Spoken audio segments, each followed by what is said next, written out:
Cześć, z tej strony Andżelika Wójcik. Zapraszam Was na podcast ASMR o łyżwiarstwie szybkim. Moja przygoda z łyżwiarstwem zaczęła się w Lubinie, w moim mieście rodzinnym, bo stamtąd pochodzę. Tak jak moi starsi bracia, uczęszczałam z nimi do szkoły sportowej i jeszcze nie jednoznacznie było wiadomo, jaki sport będę uprawiać. Ale z racji tego, że była to szkoła sportowa, to wykonywałam różne sporty. Dużo biegałam. Nawet uczestniczyłam w takich zawodach lekkoatletycznych, przełajowych. Pływałam też. Ale generalnie jako dziecko byłam bardzo aktywna sportowo, więc na tamten moment wiedziałam, że będę kontynuować sport zawodowo. I potem jak byłam w podstawówce i w gimnazjum sportowym w Lubinie, zadecydowałam, że tak jak już w gimnazjum właśnie wybrałam łyżwiarstwo szybkie, to postanowiłam, że będę kontynuować trenowanie w Szkole Mistrzostwa Sportowego w Zakopanem. No i to był ten czas, kiedy tak naprawdę pierwszy raz w życiu na dłużej oddaliłam się od domu na tak długi dystans i tak długi czas. I gdy byłam w liceum, moja ambicja pozwoliła mi na to, aby dostać się do kadry narodowej juniorów. Tak naprawdę był taki moment zawahania, jak byłam w gimnazjum. Zdecydowałam się pomiędzy łyżwiarstwem szybkim a lekkoatletyką, ale jednak zdecydowałam, że będzie to łyżwiarstwo szybkie, bo z tego co pamiętam, to bardzo dobrze poszło mi na takich zawodach lokalnych, gdzie wygrałam swoje pierwsze złoto i wtedy wiedziałam, że jestem właśnie takim szogunem, że to jest ten mój żywioł. Więc łyżwiarstwo szybkie wydawało mi się też takie bardziej magiczne. Sport zimowy, zimowa aura, ściganie się po zamarzniętej wodzie to coś takiego niedostępnego na co dzień. W łyżwiarstwie szybkim, wiadomo, w podstawówce zaczynało się po prostu na zwykłych figurówkach. Czasem były właśnie takie skórzane, miękkie figurówki, które nie trzymają kostki. Były też hokejówki. Znaczy generalnie były to łyżwy z wypożyczalni lub gdzieś tam ze szkolnego składziku. Ale w profesjonalnym łyżwiarstwie szybkim wygląda to tak, że ma się już bardzo profesjonalnego buta. Odlew. Wygląda on tak.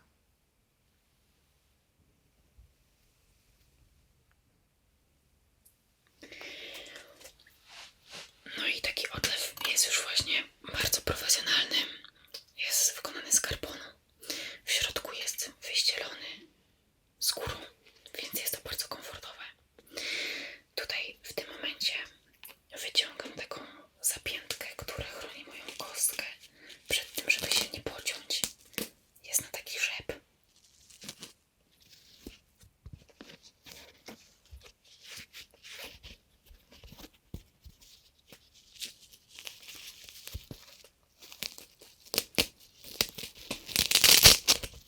I ten rzep się tak odpina. Oczywiście jest też zamek błyskawiczny.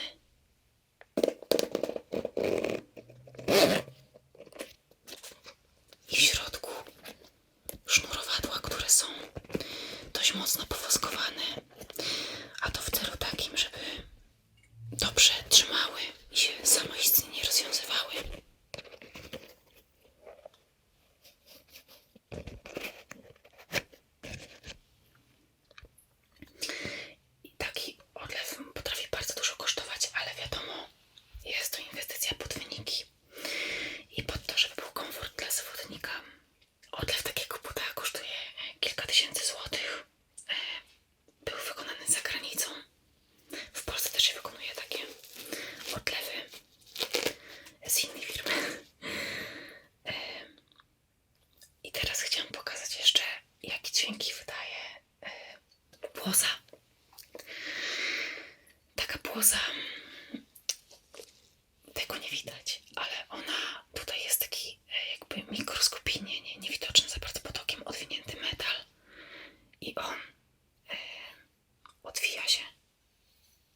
właśnie chyba był ten dzień, kiedy po raz pierwszy odczułam przyjemność z łyżwiarstwa.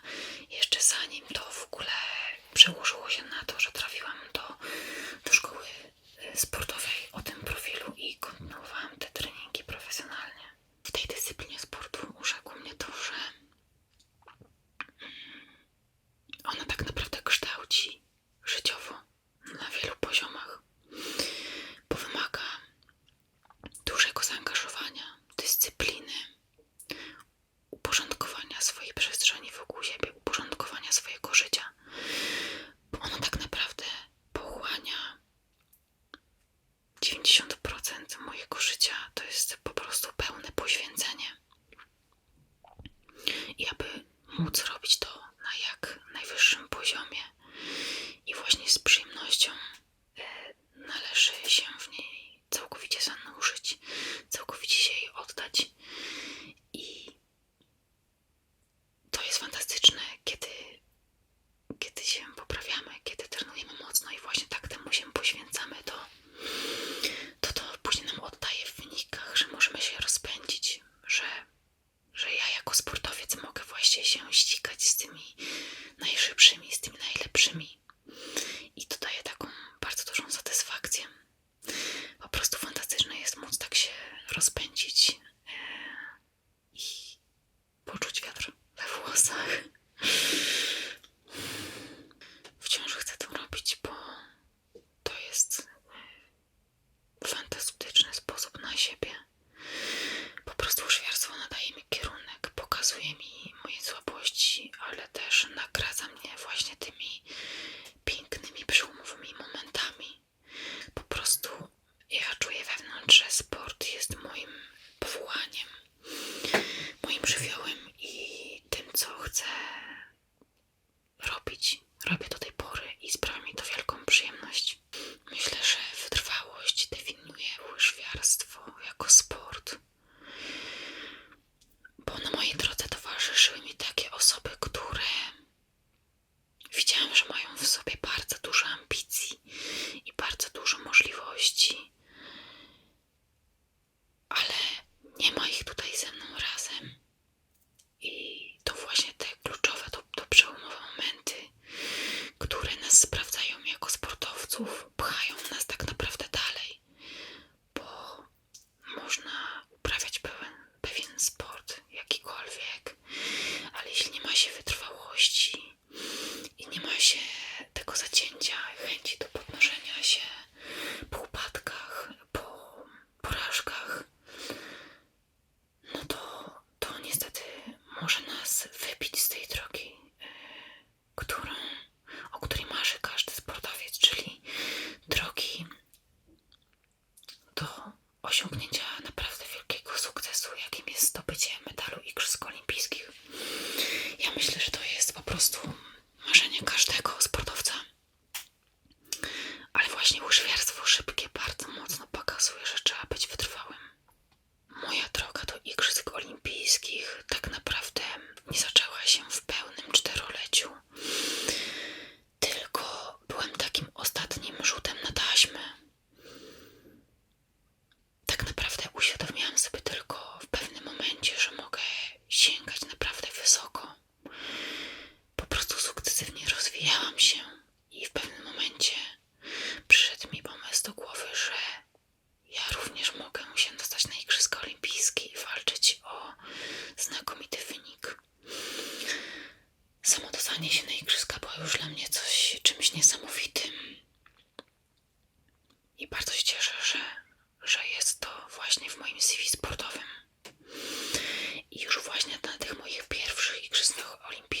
to ja właśnie byłam tą, którą wytykało się palcami, bo to jest właśnie ta inna, ta, która nie chce się dopasować do towarzystwa.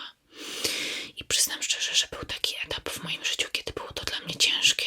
Nie mogę powiedzieć w 100%, że wtedy chciałam to rzucić tylko po to, żeby nie cierpieć, bo być może właśnie wtedy ten sport sprawiał mi tyle bólu, ale po prostu chciałam być lepsza i stwierdziłam, że jakoś to wszystko się poukłada i że jestem w stanie znieść ten ból, bo na końcu tej drogi czeka coś niesamowitego.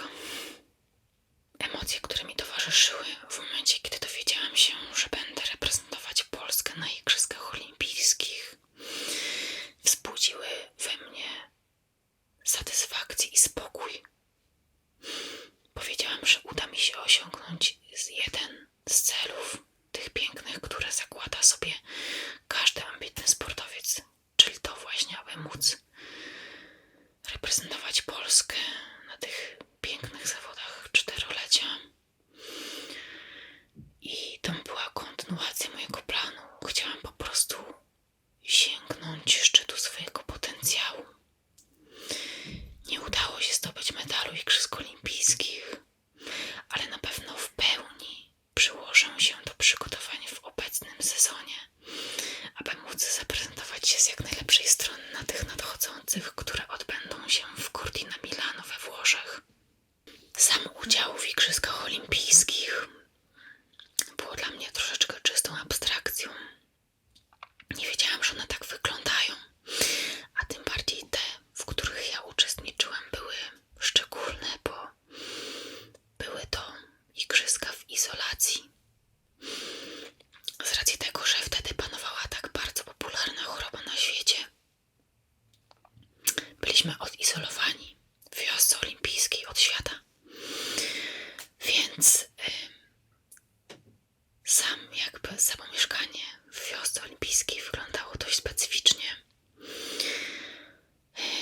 Każdy ze sportowców miał swój oddzielny pokój. Posiłki, które jedliśmy w jednej dużej kantynie, wyglądały tak, że byliśmy oddzieleni od siebie takimi pleksami plastikowymi, żeby, nie wiem, nie pluć na siebie czy coś. No było to przezabawne. No i właśnie przez to, że byliśmy zamknięci, to tak naprawdę nie mogliśmy za bardzo pozwiedzać. Poruszaliśmy się tylko w zamkniętej pętli, czyli z obiektu sportowego do wioski i odwrotnie. No i było to nudne, chociaż faktycznie uczestniczenie w Igrzyskach Olimpijskich budzi bardzo duże, wzniosłe emocje. To bardzo żałuję, że nie było po prostu takiego luzu, żeby móc w pełni się nimi cieszyć. Pozwiedzać stolicę Chin. Może spróbować jakiejś lokalnej kuchni w pobliskich restauracjach lub po prostu poznać ludzi. No ale po prostu takie to były igrzyska. Myślę, że na ten moment moim największym sukcesem, jaki osiągnęłam w tym sporcie, poza tym, że dostałam się na Igrzyska Olimpijskie, to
Później ubieram drugą nogawkę, lewą. Później wkładam rękę w prawy rękaw, później w lewy rękaw. I analogicznie to samo z łyżwami. Mam po prostu coś takiego, że wykonuję taki ruch ze swoimi dłońmi przed startem, żeby zamknąć swoje skupienie tylko tutaj i być sfokusowaną tylko na tym, co będzie się działo przede mną. Ale żeby jakoś specjalnie mieć takie dziwne przeczucie, że jak nie zrobiłam swojego rytuału i pójdzie mi źle, no to ja raczej nie przywiązuję się do takich rzeczy. Raczej wszystko idzie z automatu. Mój dzień sportowy, taki zwyczajny, taki na co dzień, wygląda bardzo nudno, bo to jest właśnie to przysłowiowe eat, train, sleep, repeat. Po prostu powtarzam czynności, te co na co dzień, w określonym czasie, w określonym okienku. Z racji tego, że mam dużo obowiązków też pozasportowych, to muszę bardzo mocno skupić się na tym, aby nie przeciągać pewnych spraw i nie odkładać innych rzeczy na później, bo wtedy jest po prostu ciężej. A ja podchodzę do mojego sportu bardzo profesjonalnie i właśnie nie chcę, aby umknęła mi ani jedna minuta do tego, żeby coś oddaliło mnie od mojego sukcesu, więc po prostu mam ułożony dzień. Wstaję rano, jem sobie śniadanko, odpoczywam, nastrajam się na trening. Później wracam z tego treningu, przygotowuję sobie kolejny posiłek.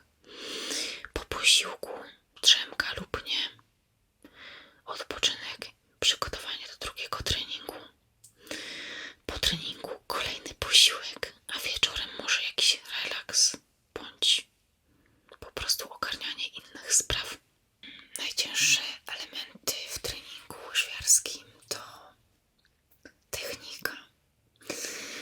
Myślę, że ona definiuje dobrego łyżwiarza, bo tak naprawdę możemy mieć bardzo utalentowaną osobę fizycznie, bardzo dobrze przygotowaną, ale bez przygotowania technicznego może być ciężko, żeby ten sport wyglądał ładnie i składnie i efektywnie i szybko. Więc pilnowanie elementów technicznych w momencie, kiedy ciało jest już zmęczone na którejś serii z kolei, na którymś powtórzeniu lub na wysokim tętnie i obolałych nogach, to jest najcięższy element na pewno. Najwięcej satysfakcji z treningu sprawia mi chyba siłka. Tak mi się wydaje. Bardzo lubię chodzić na siłkę, ale lubię też jeździć rowerem. Tak po prostu lubię jechać rowerem gdzieś w długą trasę i się wyłączyć. Albo sobie myśleć o różnych sprawach. W ogóle lubię ten sport za to, że jest taki jakby wielopoziomowy. Można wiele dyscyplin wykonywać pod to, żeby stawać się lepszym w tej jednej dziedzinie, w tej jednej dyscyplinie. Więc lubię właśnie, że przygotowanie pod łyżwiarstwo szybkie nie jest takie monotonne i rozbija się właśnie to o te treningi, które tak naprawdę bardzo lubię. Ja jestem sprinterką, ale na rowerze zdarza mi się jeździć całkiem długie trasy. Nie wiem, względnie długie trasy, bo dla profesjonalnego kolarza to pewnie nie będzie zbyt dużo. Ale czasem jeżdżę nawet i 100 albo ponad 100 km. Czasem jeszcze krótsze trasy.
zabiera mi bardzo dużo poświęcenia, chociaż nie mogę tak tego powiedzieć, że zabiera. Po prostu uważam, że w każdej dyscyplinie, jak chcę być najlepszym, to trzeba dawać z siebie 110%. Nie ma teraz tak w dzisiejszych czasach, że będzie się miało coś lekką ręką. Chyba że jest się naprawdę dużym fenomenem, ale poświęcenie to też cnota i pewien cel w życiu i pewne poczucie spełnienia. Więc myślę, że jak do tej pory poświęciłam takie normalne życie,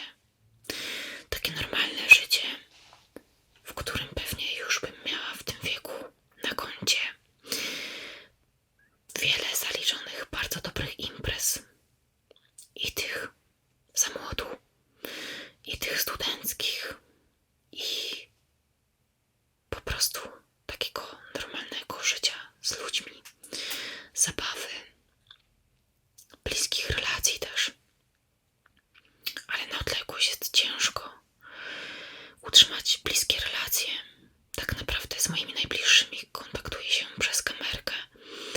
Widzę się tylko od czasu do czasu, bo tylko od czasu do czasu bywam w moim mieście rodzinnym.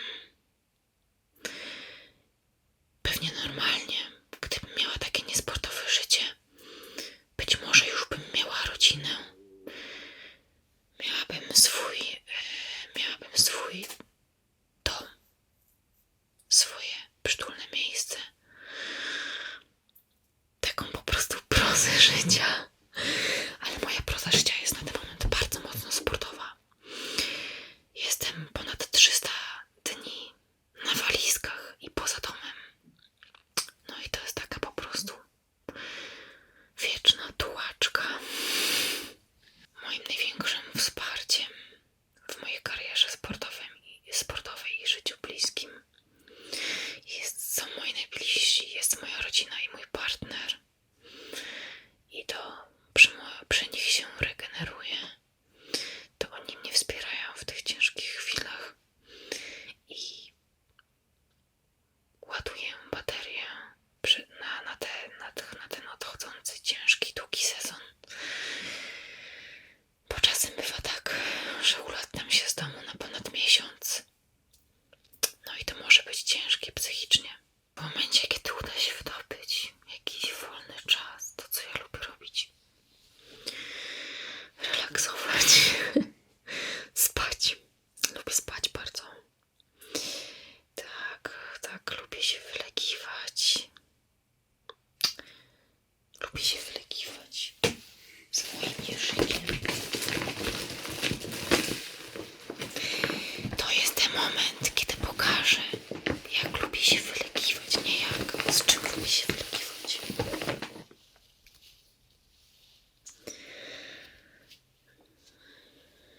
To jest mój spirit animal, nie wiem jak to nazwać, ale chyba tak. To jest mój ukochany jeżyk, do którego się przytulam, lubię. Mam go od dawna, dostałam go od dziewczyn z kadry na urodziny. I on jest taki mięciutki, fajny, to nie są ostre kolce. To jest jego nosek. Taki plastikowy, tak jak jego oczka.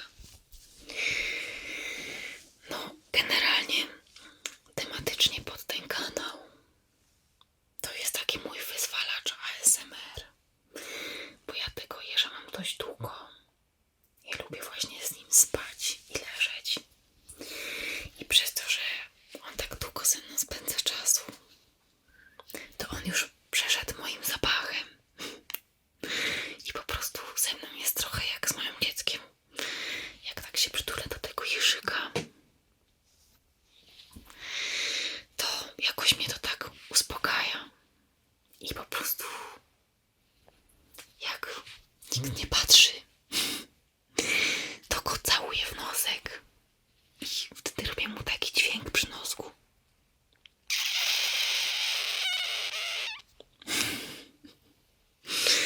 Nie wierzę, że to zrobiłam.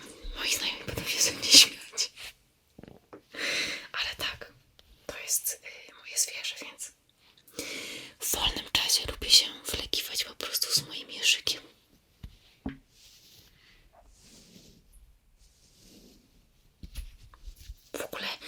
jeża na żywo. Podobno mają takie mięciusie brzuszki.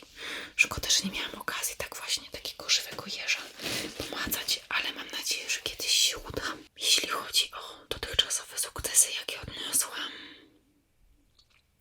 to moja popularność rośnie dość spokojnie. W Polsce łyżwiarstwo szybkie jest sportem jak na razie jeszcze mało rozpoznawalnym. Nie jest tak popularnym jak piłka nożna, czy siatkówka, czy lekkoatletyka. Ale walczymy o swoje, staramy się. Mamy swoich fanów, którzy przyjeżdżają na zawody, czy do Mistrzostw Polski, czy Pucharu Świata, do Tomaszowa Mazowieckiego. Ale myślę, że jako sportowiec, jako łyżwiarka szybka, na pewno jestem o wiele bardziej rozpoznawalna w kraju, gdzie ten sport króluje, czyli w Holandii. Tam stawka łyżwiarstwa szybkiego jest tak wysoka i tak ciasna, że łyżwiarstwo szybkie ma miano sportu narodowego, pewnie jako drugie zaraz po piłce nożnej. Więc tam jestem na pewno o wiele bardziej rozpoznawalna, ale tak, chciałabym, aby to, co robię, szerzyło wiedzę o tym, jak ważne jest dbanie o siebie, jak ważny jest sport w naszym życiu i dyscyplina. I to, że właśnie posiadanie jakiegoś celu nadaje nam kierunek w życiu i że w sumie tak na końcu okazuje się, że ważna była ta droga, a nie ten cel. Młodym osobom powiedziałabym, że jest to sport bardzo wymagający, ale bardzo mocno i trwale nas kształtuje jako człowieka. Bo właśnie przez to, że jest wymagający, to pokazuje nam, gdzie są nasze granice i że możemy w sobie wykuwać złoto. Jeśli chodzi o rozwój łyżwiarstwa w Polsce, to tutaj można by było poczynić kilka znaczących kroków. A mianowicie na pewno potrzebujemy obiektów sportowych do trenowania, ale takich profesjonalnych, takich, w których czujemy się komfortowo. Aby te wyniki sportowe były wysokie, to musi być pewna standaryzacja. To nie jest takie proste, że wyleje się po prostu gdzieś jakąś kałużę przed blokiem, czy na jakimś placu, żeby ona zamarzła i będziemy jeździć po takim zamarzniętym lodzie. Aby móc się szkolić w najlepszych warunkach i jakby zdobywać wysokie wyniki, to najlepiej jest jeździć w takich halach, gdzie właśnie lód jest bardzo mocno zmrożony, ale w hali jest ciepło i komfortowo. Więc w Polsce potrzebujemy takiego obiektu z prawdziwego zdarzenia, takim, w którym właśnie będziemy mogli pokazywać, czy trenować na jak najwyższym poziomie i pokazywać się z jak najlepszej strony później na zawodach międzynarodowych. A myślę też dlatego, że w Europie w bardzo wielu państwach uprawia się łyżwiarstwo szybkie. To taki obiekt byłby konkurencyjny na arenie tutaj europejskiej i podniósłby też poziom właśnie tego sportu, bo dałby dużo możliwości dla innych zagranicznych reprezentacji, które chciałyby z takiego obiektu skorzystać. No bo de facto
być może trenowałabym jakiś sport ultra.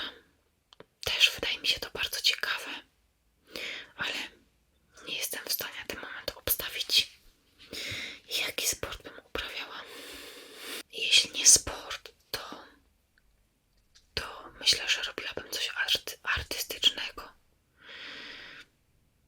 Mam czasem jakieś takie wizje, znaczy jakby interesuje mnie estetyka szeroko pojęta i przymykało mi to już kilka razy przez myśli, nawet niedawno, bo tak naprawdę zadaję sobie pytania, co po karierze sportowej. Zdaję sobie sprawę, że na ten moment jest tak duży przesyt na rynku mody i branży beauty, że być może by się to nie sprawdziło, ale chciałabym zostać projektantką mody albo robić coś właśnie kreatywnie artystycznego, bądź właśnie zajmować się zdrowiem holistycznie, bo to też mnie interesuje. Interesuje mnie generalnie dobrostan, właśnie takie wsłuchiwanie się w siebie, w swoje potrzeby i w to, jak zadbać o przestrzeń wokół siebie, żeby żyć dobrze. Bardzo się cieszę, że jestem w reprezentacji Polski, bo przesłanie naszych barw biało-czerwonych jest takie charakterne i silne i po prostu zakładając taki strój reprezentacji mam za zadanie przekazać innym podprogowo, że musi się ze mną liczyć, bo wiem skąd pochodzę i wiem na co mnie stać. Są na pewno w każdym sporcie i w różnych reprezentacjach takie sporty i tacy sportowcy i takie właśnie teamy, które mają przeświadczenie, że są jedynymi najlepszymi, a ja lubię wtedy takim ludziom ucierać nosa, więc jak już zakładam ten strój reprezentacyjny i jeszcze wygram jakiś medal, to jest dopiero satysfakcja. Tutaj do studia przyniosłam jeszcze ze sobą strój startowy, reprezentacyjny i wygląda on tak.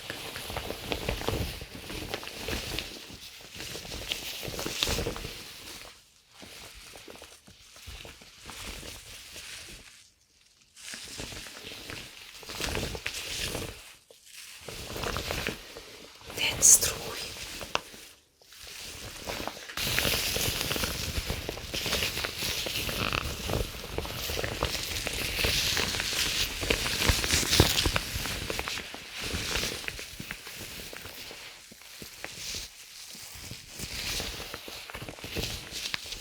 strój jest strojem specjalistycznym do ścigania się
bardzo dumna i się cieszę, bo to, co osiągnęłam, to jest znamię, że jest potencjał na sezon olimpijski, który nadchodzi wkrótce.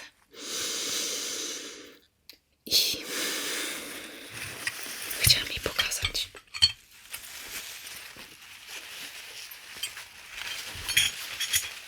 To są moje dzieci, moje sportowe dzieci.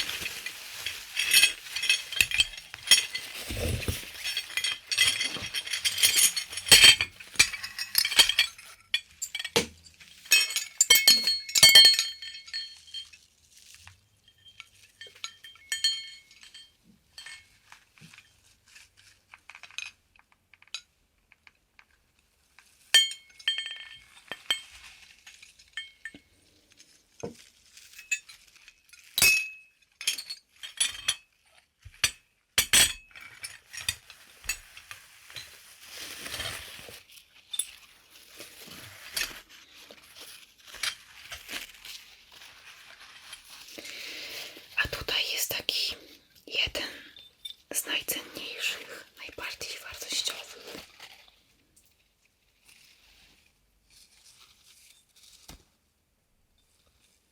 To medal Mistrzostw Świata. Brązowy w drużynie sprinterskiej z dziewczynami. Mamy bardzo mocną drużynę sprinterską i bardzo żałuję, że nie ma tej konkurencji na Igrzyskach Olimpijskich, a mianowicie właśnie team sprintu. Bo jeśli by było, to my jako Polska mielibyśmy bardzo duże możliwości, aby po taki medalik drużynowo sięgnąć. Ale mam nadzieję, że kiedyś się to zmieni. Tak brzmi.